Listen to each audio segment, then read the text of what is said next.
Hello students, आज हम लोग का टॉपिक है कैलोरीमेट्री। ये क्लास 10th आईसीएसई बोर्ड पर फोकस है पूरी तरीके से। ठीक है, इसमें हम लोग हीट से रिलेटेड जितनी भी थ्योरीज और जितने भी कॉन्सेप्ट्स हैं उनको समझने की कोशिश करेंगे। हीट क्या होती है, हीट कैपेसिटी क्या है, स्पेसिफिक हीट कैपेसिटी क्या है और इसके मेजरमेंट्स कैसे किए जाते हैं हमारे न्यूमेरिकल एस्पेक्ट में।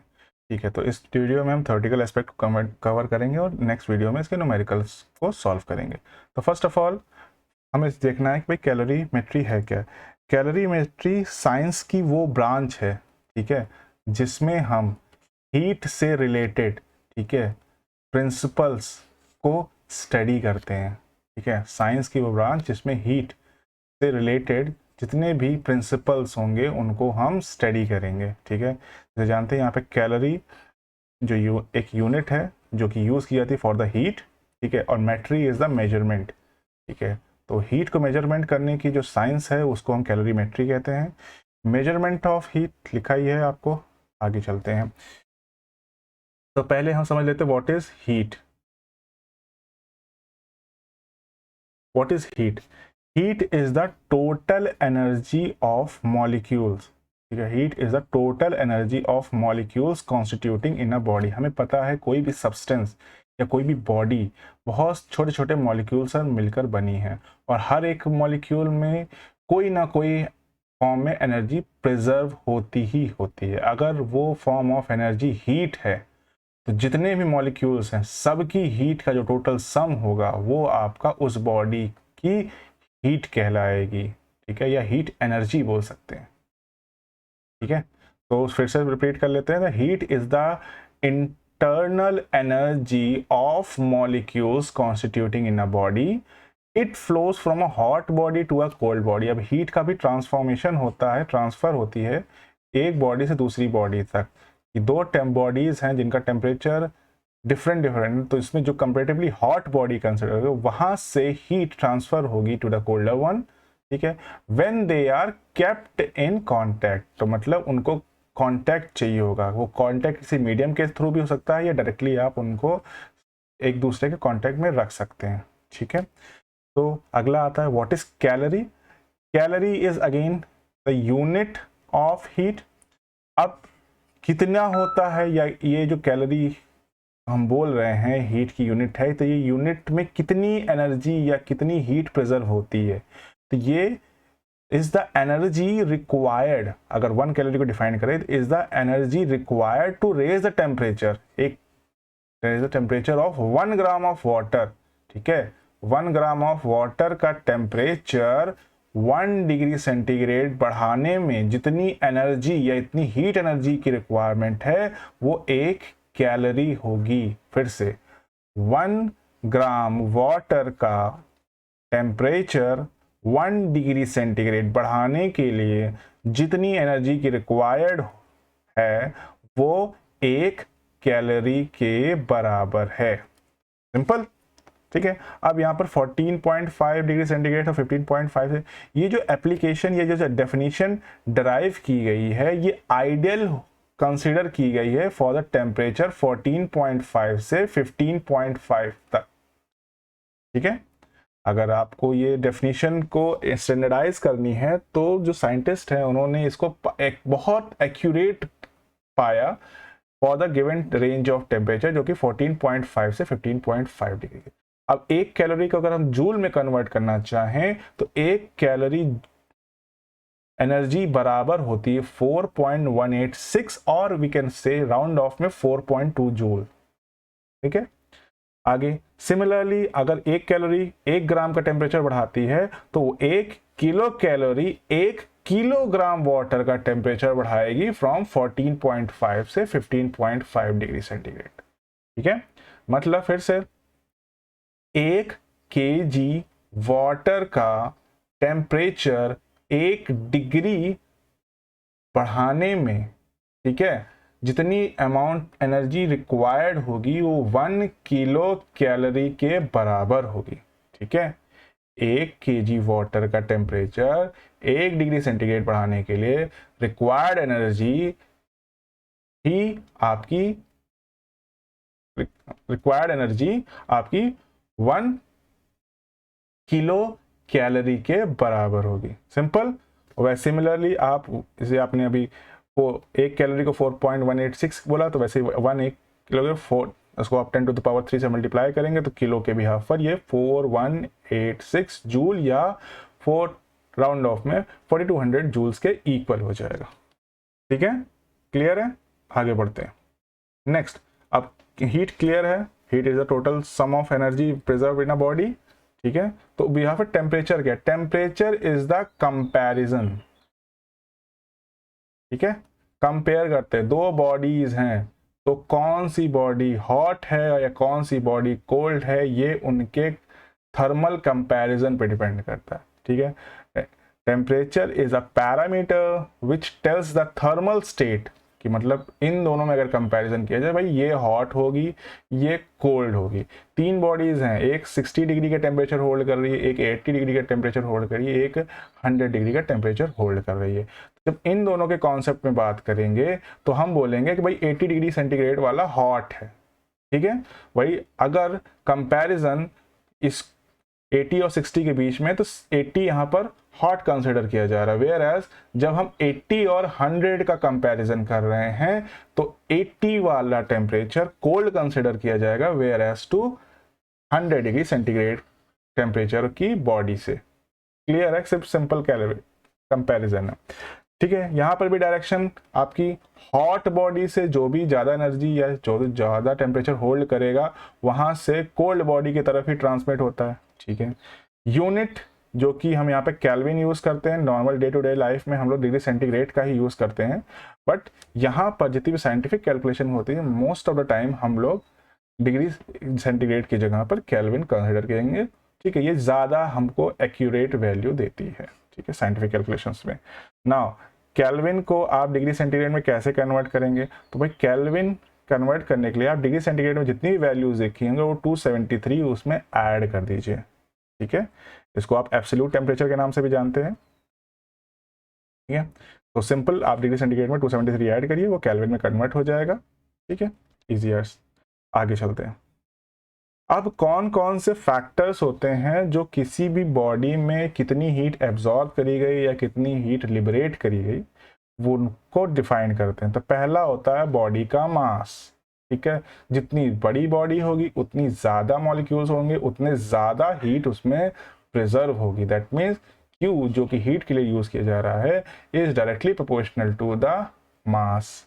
ठीक है, फिर Q is also proportional to the temperature. भाई टेम्परेचर जितना ज़्यादा होगा उसमें उतनी हीट भी तो ज़्यादा होगी। इंक्रीज इन द टेम्परेचर बोल सकते हैं कि भाई इंक्रीमेंट कितना हुआ, पहले सपोज T1 था अब तो उसमें T2 हो गया। ठीक है, तो सपोज ये डिफरेंस तुम्हारा 10 का आ रहा है तो ये डिफरेंस जितना ज़्यादा होगा उतनी ज़्यादा हीट होगी। ठीक है, थर्ड आता है मटेरियल ऑफ द सब्सटेंस। अब Q is directly proportional to the material. भाई किससे आपका सब्सटेंस बना है? कंडक्टर है, नॉन कंडक्टर है, या सेमी कंडक्टर है, या कोई और टाइप का मटेरियल है, एलॉय है या कुछ भी और है।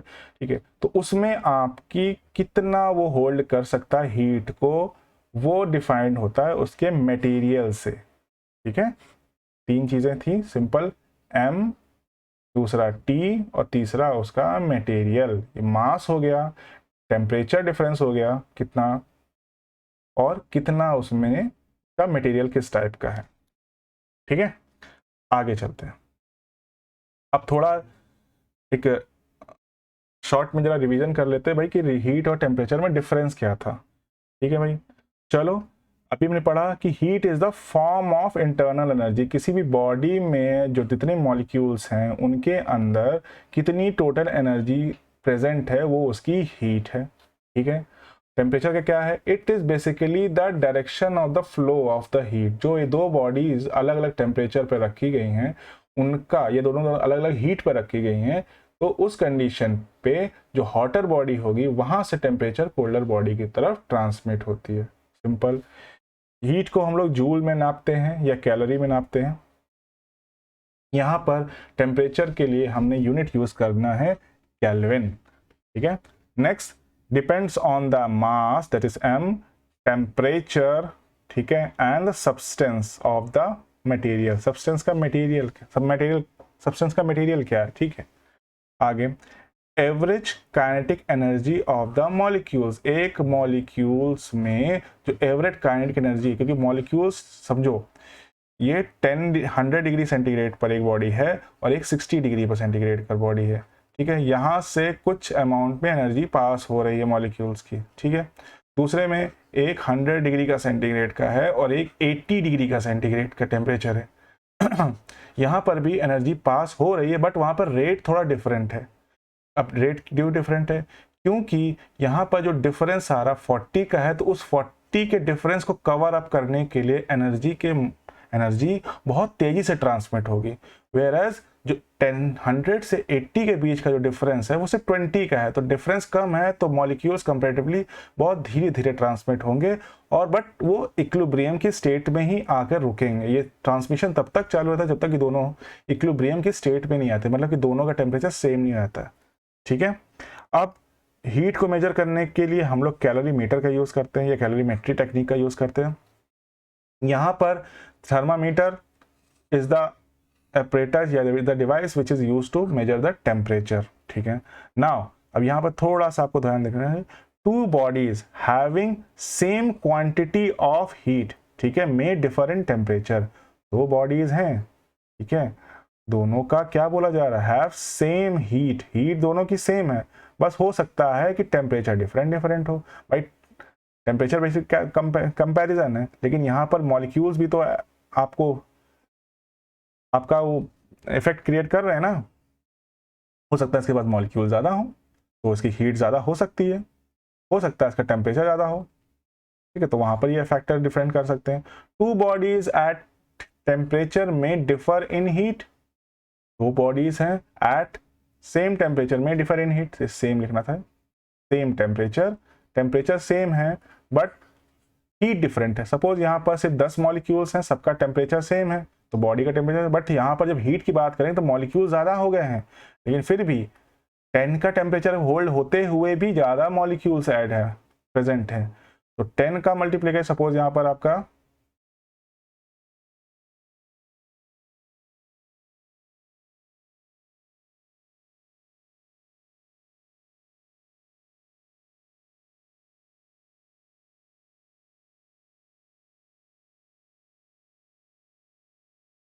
सपोज यहाँ पर आपका सिर्फ 100 मॉलिक्यूल्स थे,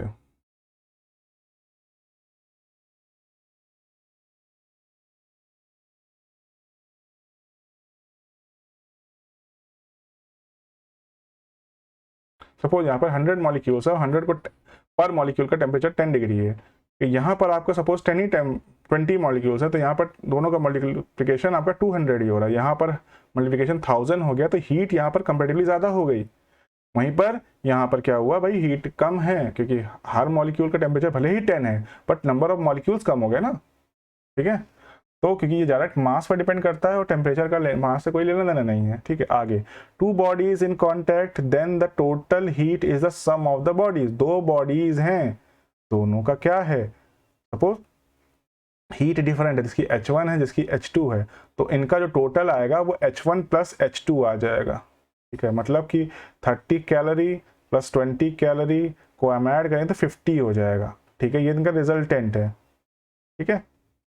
वहीं पर जब हम बात करते हैं टेम्परेचर की, एक का T है और एक का T2 है, ठीक है, तो इनका जो रिजल्टेंट आएगा वो इनका मीन होगा, मतलब कि एक 80 पर है एक 100 पर है, तो इनका मीन आता है आपका 90, तो आपका जो रिजल्टेंट टेम्परेचर जो इन दोनों के मिक्सअप के बाद या इन दोनों के कांटेक्ट के बाद आपको गेन होगा वो होगा 90 डिग्री सेंटीग्रेड, ठीक है। आगे बढ़ते हैं, हीट कैपेसिटी, ये आपका न्यूमेरिकल एस्पेक्ट से थोड़ा ज़्यादा इंपॉर्टेंट है, तो इसको थोड़ा ध्यान से समझिएगा, ठीक है। अमाउंट ऑफ हीट एनर्जी, ठीक है, required to raise the temperature of total mass by 1 degree, मतलब टोटल मास है, ठीक है, इसका टेम्परेचर 1 डिग्री सेंटीग्रेड बढ़ाना है, ठीक है, तो वहां पर जितनी एनर्जी रिक्वायर्ड है वो आपकी हीट कैपेसिटी है, ठीक है।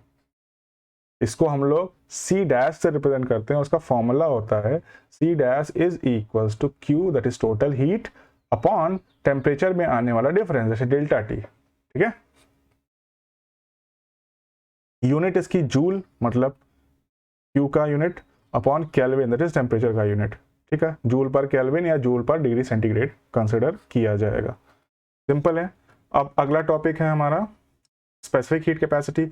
अब दोनों में ज़्यादा डिफरेंस नहीं है, वहां पर आपके टोटल मास की बात हो रही थी, ठीक है, यहाँ पर आपका सिर्फ यूनिट मास बात किया जा रहा है। मतलब कि भाई पूरी बॉडी है, ठीक है, सपोज वो 10 kg की है, ठीक है, लेकिन हमको 10 kg का नहीं, हमको सिर्फ 1 kg की बात करनी है, ठीक है। तो 1 kg का या यूनिट मास का टेम्परेचर 1 डिग्री सेंटीग्रेड बढ़ाने के लिए required energy is heat, specific heat capacity, ठीक है, specific heat capacity. Formula is C is equals to Q by M delta T, या Q है सॉरी, या Q is equals to MC delta T, ठीक है।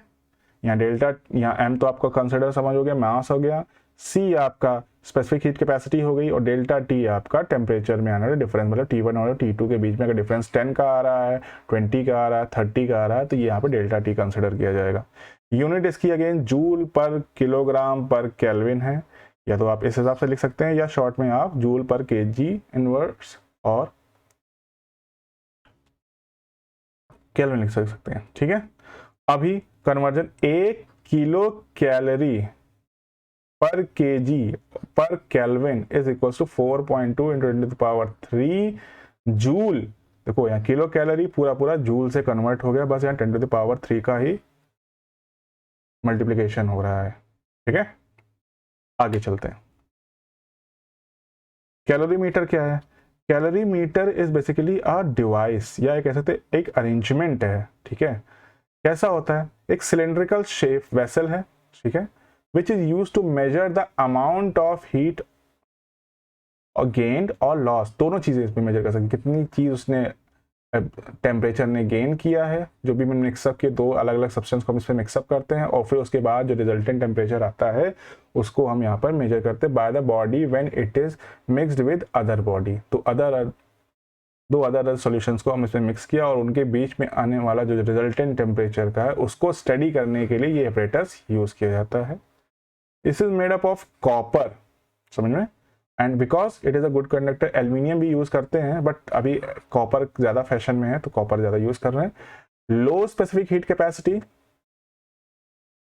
अब कॉपर ही क्यों कि ऐसे कंडक्टर को यूज करते हैं जिसकी स्पेसिफिक हीट कैपेसिटी कम है, मतलब वो खुद नहीं एब्जॉर्ब कर ले जाए। भाई लो स्पेसिफिक हीट कैपेसिटी मतलब कि अगर तुमने किसी बर्तन में पानी डाला तो बर्तन ने अपने आप को ही सारा गर्म करने में यूज कर लिया, भाई आपके जो बीच का सॉल्यूशन का मिक्सचर था वो उसका तो कोई कैलकुलेशन ही नहीं, गलत बिगड़ जाएगा वहां पे।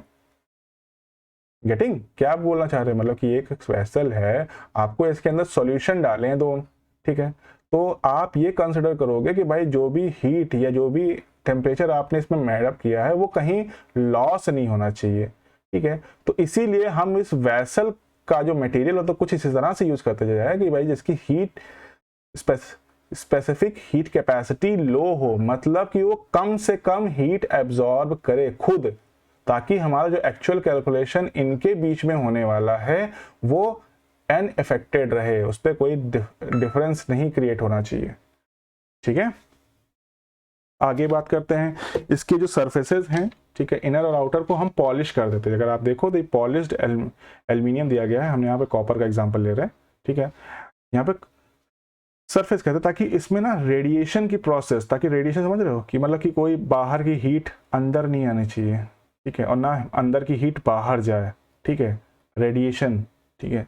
तो वो चीज को अवॉइड करने के लिए हमने इसकी सरफेस को पॉलिश कर दी। जैसे थर्मस वर्मस के एग्जांपल होते हैं, आपको जो सिल्वर कोटिंग मिलती है, ठीक है, पॉलिश, वो क्यों होता है? वो रेडिएशन को ही तो अवॉइड करती है। The wooden jacket with surface to avoid the conduction, मतलब ये तो दो सरफेसेस है, अगर आप ध्यान से देखो ना, एक ये सरफेस है जहाँ पे हमारा एक्चुअल सॉल्यूशन रखा गया, एक ये सरफेस है, इन दोनों के बीच में हमारा यहाँ पर एक नॉन कंडक्टर मटेरियल रखा गया। ये रुई हो सकता है, लकड़ी हो सकता है, प्लास्टिक हो सकता है, थर्माकोल, कुछ भी हो सकता है, ठीक है, ताकि इन दोनों सरफेसेस के बीच में कंडक्शन नहीं होना चाहिए, मतलब हीट ना यहाँ से अंदर एंटर कर पाए ना इधर की हीट बाहर निकल पाए, ठीक है। अब एक वुडन लिड भी हम ऊपर लगाते हैं जिसमें एक्चुअली 2 होल्स होते हैं, एक स्टीयरर के लिए होता है, मतलब हमें यहाँ पे कुछ मिलाना है, दोनों सॉल्यूशंस को मिलाना भी तो होता है कि भाई दोनों सॉल्यूशन मिलाएंगे तभी तो प्रॉपर्ली हीट का ट्रांसफॉर्मेशन होगा एक मटेरियल से दूसरे मटेरियल में। और दूसरा एक थर्मामीटर के लिए होल होता है। बस ये पूरा कंटेनर आपका एयर टाइट होता है, इसमें हीट कहीं से भी एंटर नहीं कर सकती। इसके कुछ पार्ट्स है, एक स्टीयरर है, ठीक है, एक इंसुलेटिंग कवर है, फाइबर रिंग है, ठीक है, पॉलिश्ड एल्युमिनियम है, पॉलिश्ड एल्युमिनियम आउटर वेसल है। तो इनर वेसल भी कोटिंग होगा और आउटर वेसल भी कोटिंग होती है। तो आई होप कैलोरीमीटर का जो डायग्राम है आपको क्लियर हो गया होगा। इसको आपको एग्जाम में अगर पूछा जाए तो आपको बना के वहाँ पे समझाना होगा, ठीक है। अब नॉर्मली अभी तक आपने मैटर की 3 स्टेट्स को पढ़ा है, ठीक है, जिसमें एक सॉलिड पढ़ चुके हैं आप, लिक्विड को पढ़ चुके हैं और गैस को भी पढ़ चुके हैं। यहाँ पर भी वही है, बट यहाँ पर जो सॉलिड से लिक्विड की स्टेट का ट्रांसफॉर्मेशन है उनको स्टडी करना कि अब देखिए कोई एक सॉलिड समझ लीजिए वो आइस है, ठीक है, एक लिक्विड है वाटर है, और ये गैसियस स्टेट में वही हो जाती है स्टीम, ठीक है। अब देखिए आइस से वाटर कैसे कन्वर्ट हो, जब हम उसको कुछ हीट ऐड करेंगे, ठीक है, हीट देंगे तभी तो वाटर में कन्वर्ट होगा, ठीक है। आगे तो इस प्रोसेस को बोलते हैं हम लोग मेल्टिंग, ठीक है, सॉलिड से लिक्विड के कन्वर्जन को, की प्रोसेस को हम मेल्टिंग बोलते हैं, जिसमें हम लोग हीट उसको डोनेट कराते हैं, या कह सकते हैं हमारी सॉलिड हीट एब्जॉर्ब कर रहा है, ठीक है। आगे लिक्विड से गैस की स्टेट में जो का फेस चेंज है उस प्रोसेस को हम वेपराइजेशन बोलेंगे।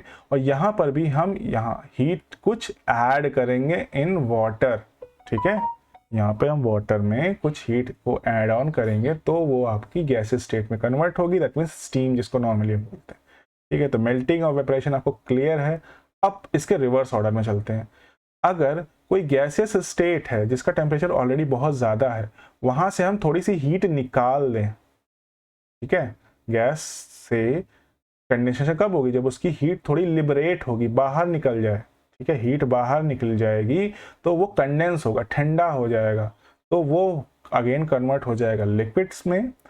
लिक्विड जब फर्दर अपनी एनर्जी या अपनी हीट को लिबरेट करेगी तो फिर वो दोबारा से सॉलिड में होगी। दैट मीन्स कि वाटर जब अगेन अपनी एनर्जी को लिबरेट करता है तो वो आइस में कन्वर्ट होता है, ठीक है। बहुत छोटी सी चीज़ है लेकिन कंफ्यूजन क्रिएट करती है कि भाई वाटर से आइस कैसे हो रहा है, कि हम एनर्जी दे नहीं रहे, हम एनर्जी निकाल रहे हैं लिक्विड से, तो वो सॉलिड में, और इसको हम फ्रीजिंग बोलते हैं, ठीक है। ये तो सिंपल था, स्टेप बाय स्टेप 3 स्टेप में आपका काम हो जा रहा है। अभी बात करते हैं जब सॉलिड से सीधे गैस में कोई कन्वर्जन हो रहा हो, कोई ऐसा मटेरियल हो जो सीधे सॉलिड से गैसियस स्टेट में कन्वर्ट हो जाए, तो उस पर्टिकुलर प्रोसेस को हम लोग सब्लिमेशन बोलते हैं। इसमें आपका जो मिड स्टेट है जिसमें लिक्विफैक्शन प्रोसेस भी एक्सिस्ट करती है वो नहीं प्रोसेस होगी, ठीक है।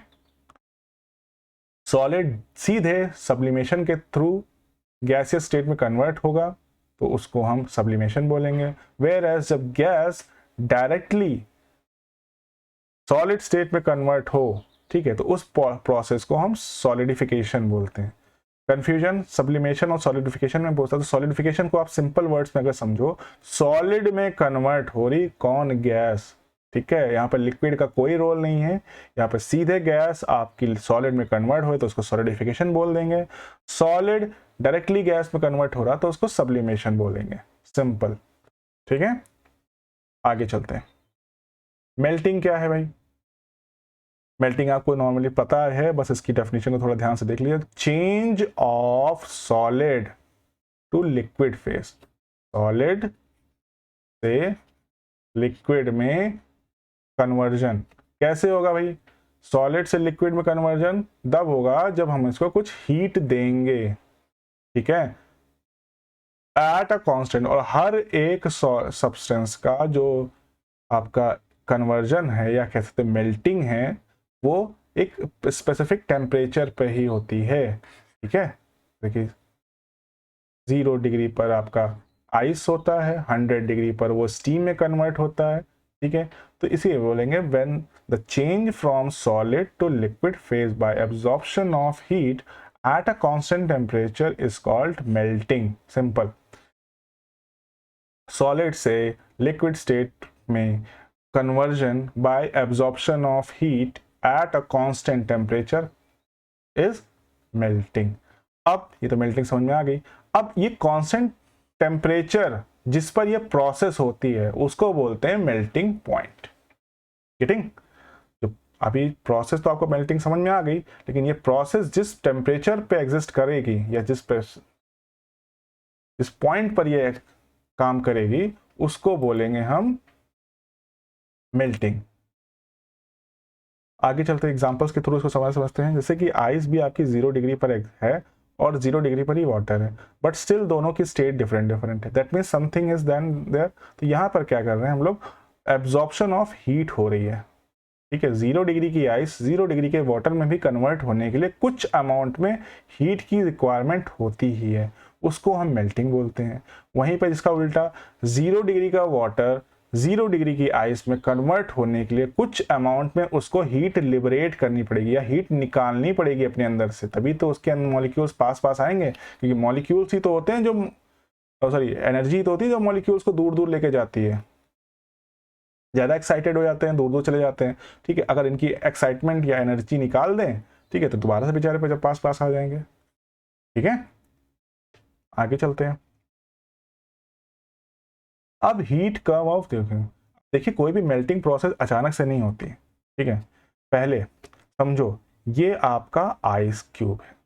ठीक है, पहले क्या होगा, फर्स्ट 0 सेकंड से स्टार्ट करते हैं। 0 सेकंड पर वो आइस है, टाइम पास हो रहा है, टेम्परेचर में कोई भी चेंज नहीं आ रहा, बट उसकी स्टेट चेंज हो रही है, आइस पिघल रही है। पिघलते पिघलते ये पूरा वाटर में कन्वर्ट हो गई। आफ्टर 20 सेकेंड्स आइस पूरा 20 में कन्वर्ट हो गई, बट टेम्परेचर में कोई भी डिफरेंस नहीं है। यहाँ से यहाँ तक का जिसका टेम्परेचर है वो 0 ही है, 0 डिग्री। बट यहाँ पर वो आइस के फॉर्म में थी, यहाँ पर वो वाटर के फॉर्म में हो गई। अब इसको हम बोलते हैं फेज चेंज, मतलब या स्टेट चेंज। ठीक है, इसको हम बोलेंगे फेज चेंज या स्टेट चेंज। अब जब पूरी तरीके से वो वाटर में कन्वर्ट हो चुका है तो अब उसका टेम्परेचर में होगा रेज। ठीक है, हर टाइम इंटरवल के साथ उसका टेम्परेचर रेज होगा एज अ कांस्टेंट रेट। ठीक है, ये आपका आइस ड्यूरिंग मेल्टिंग का कर्व हो गया। ठीक है, आइस इनिशियली पहले वाटर में कन्वर्ट होगी, जिसको हम लेटेंट हीट के साथ रिलेट करते हैं। ठीक है, एनर्जी जो या हीट एनर्जी जो रिक्वायर्ड होती है स्टेट चेंज के लिए, उसको हम लेटेंट हीट के नाम से जानते हैं। और एनर्जी जो किसी भी सब्सटेंस का टेम्परेचर चेंज करे, वो उसकी स्पेसिफिक हीट कैपेसिटी कंसिडर की जाती है। सिंपल, आगे चलते हैं। वेपराइजेशन भी मेल्टिंग के जैसा ही है।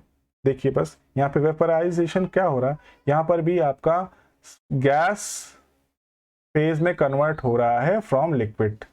ठीक है, लिक्विड है वो गैस में कन्वर्ट होना, मतलब यहाँ पर भी आपको कुछ हीट देनी पड़ेगी, ऑब्वियस ही बात है।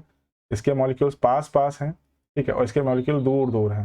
अब मॉलिक्यूल्स को दूर दूर करने के लिए आपको कुछ एनर्जी देनी पड़ेगी। एनर्जी देंगे मतलब in the form of heat. ठीक है, तो इस पर्टिकुलर प्रोसेस को बोलते हैं वेपराइजेशन। जैसे कि 100 डिग्री पर आपको पता है कि आपका वाटर बॉयल करके स्टीम में कन्वर्ट होता है। ठीक है, मतलब टेम्परेचर 110 नहीं होगा।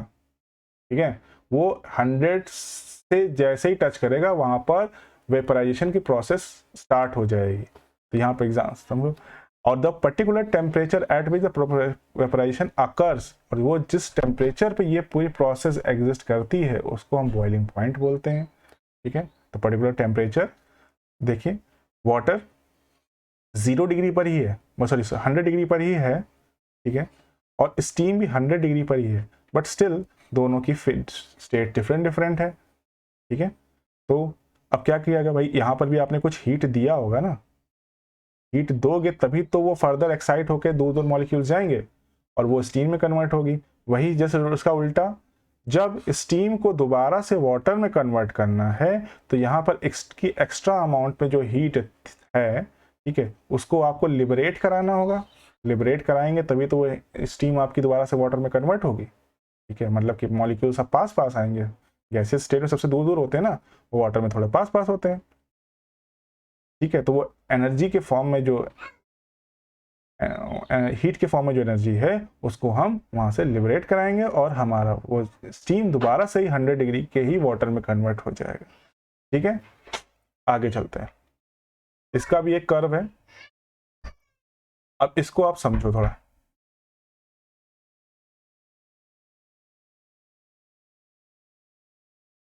ठीक है, वाटर है, इनिशियली वो 20 डिग्री पर सेंटीग्रेड पर है, ठीक है, 20 डिग्री सेंटीग्रेड पर आपका वाटर है, ठीक है।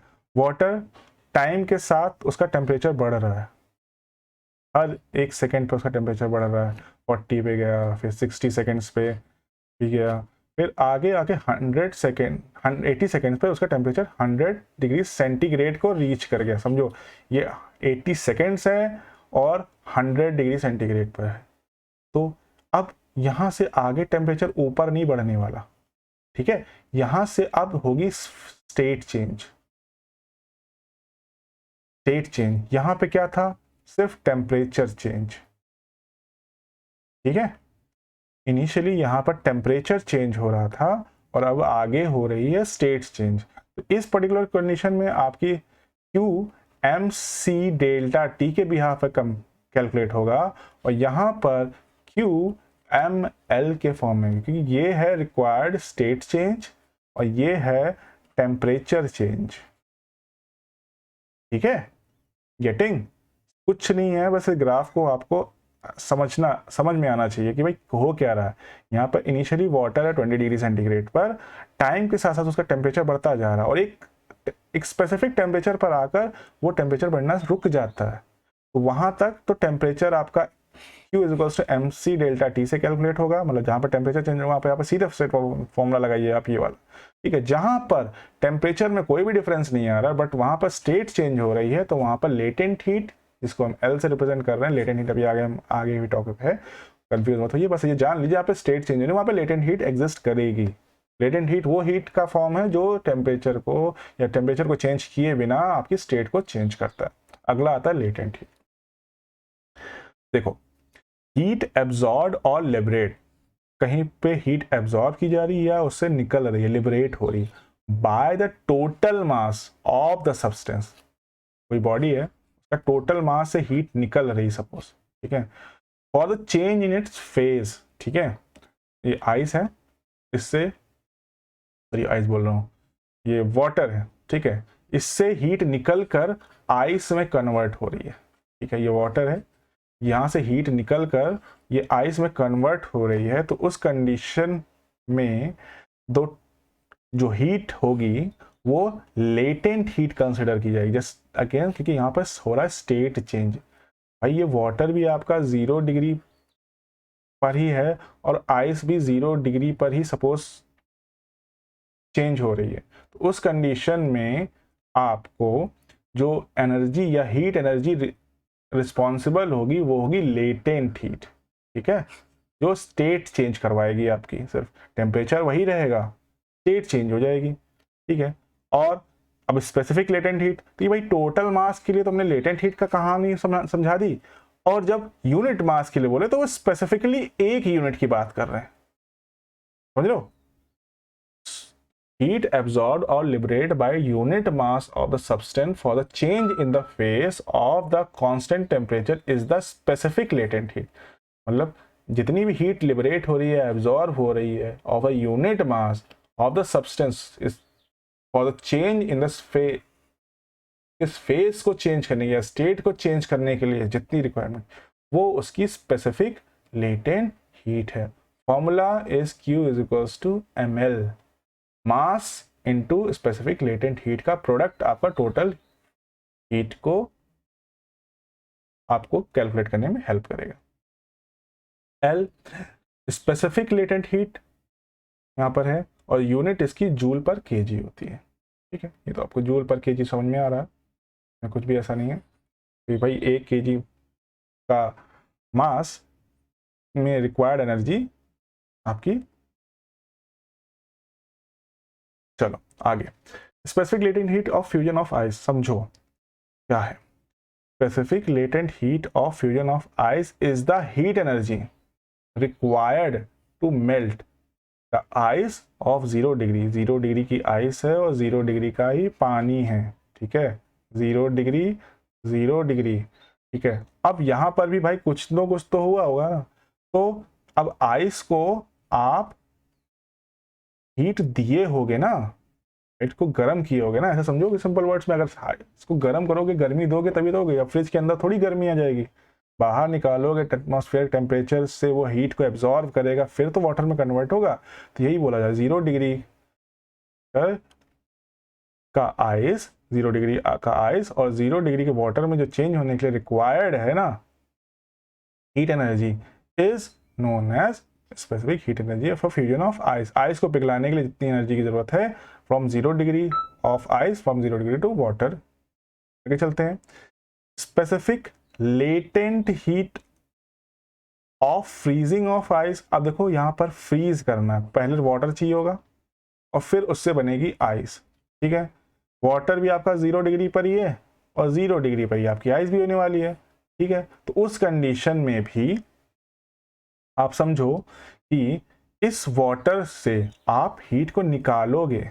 यहाँ पे आप डाल रहे थे आइस में तो वाटर बन रहा था, यहाँ पर वाटर से हीट को निकाल रहे हो, ठीक है, यहाँ पे ऐड कर रहे थे, यहाँ पे सब्ट्रैक्ट कर रहे हो हीट, ठीक है। तो उस कंडीशन में वो आइस में कन्वर्ट होगी, तो वो हो गई specific latent heat of freezing of ice from 0 degree to 0 degree of water. Simple. अब इस टॉपिक में जितने भी थेरीज थे, जितने भी प्रिंसिपल्स थे, तो मैंने उसको कंप्लीट कर लिया है, ठीक है। अब अगली वीडियो में मैं स्टार्ट करूंगा विद न्यूमेरिकल्स, ठीक है। स्टिल आप इस वीडियो को ध्यान से देखिए, ठीक है, और फिर इसको बुक्स के साथ रेफर भी करिए, ठीक है। तो इस पर आपके डाउट्स ज़्यादा अच्छे से क्लियर होंगे, आप जो भी बुक फॉलो कर रहे हैं, ठीक है।